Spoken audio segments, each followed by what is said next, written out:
Daddy ఎక్కడికి వెళ్ళినా సరే హెల్మెట్ పెట్టుకునే వెళ్తారు. డాడీ ఎక్కడికి వెళ్ళినా సరే హెల్మెట్ పెట్టుకోలేకపోయినా నేను అడుగుతాను, మా డాడీ నా కోసం పెట్టుకుంటాను.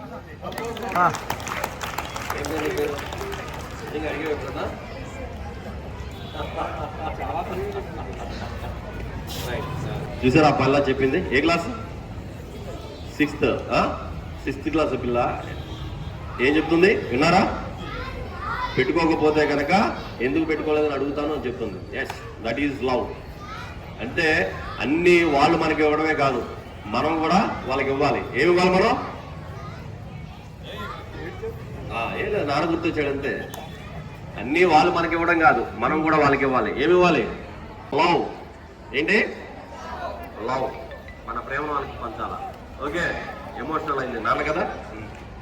మా డాడీ ఎప్పుడైనా హెల్మెట్ పెట్టుకునే వెళ్తారు.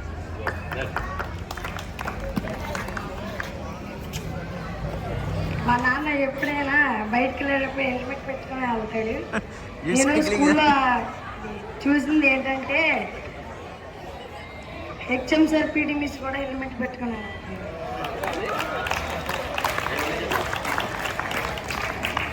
హెచ్ఎం సార్ పీటీ మిస్ కూడా హెల్మెట్ పెట్టుకుని ఎక్కడికైనా వెళ్తారు.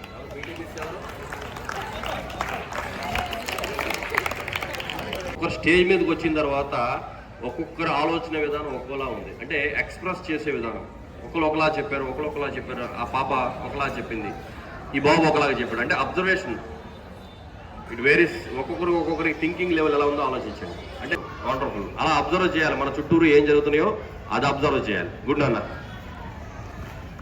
మా డాడీ ఎప్పుడు వెళ్ళినా కానీ బండికే హెల్మెట్ పెట్టుకుంటాడు. ఏం మర్చిపోయినా కానీ వెళ్ళేటప్పుడు కూడా తీసుకొని పెట్టుకుంటూ ఉంటాడు. ఇంకా స్కూల్లో వచ్చేసరికి టీచర్లు ఎవరైనా బండి మీద వస్తే రోజు స్కూల్కి వచ్చేటప్పుడు హెల్మెట్ మాత్రం పెట్టుకునే వస్తారు. స్కూల్లో ప్రతి టీచర్ బండి మీద, బైక్ మీద కానీ స్కూటీ మీద కానీ వస్తే హెల్మెట్ తీసుకునే వస్తారు. డాడీ ఎప్పుడు బయటికి వెళ్ళినా హెల్మెట్ పెట్టుకునే వెళ్తారు. మా గంగిరెడ్డి సార్ స్కూల్కి వచ్చినా, స్కూల్ నుంచి ఇంటికి వెళ్ళినా హెల్మెట్ పెట్టుకునే వెళ్తారు. గంగిరెడ్డి సార్. మా డాడీ ఎక్కడికి వెళ్ళినా హెల్మెట్ పెట్టుకుని వెళ్తాడు. మళ్ళీ అనురాధ మిస్ కూడా ఎప్పుడు డైలీ చూసినప్పుడు హెల్మెట్ పెట్టుకునే వస్తారు.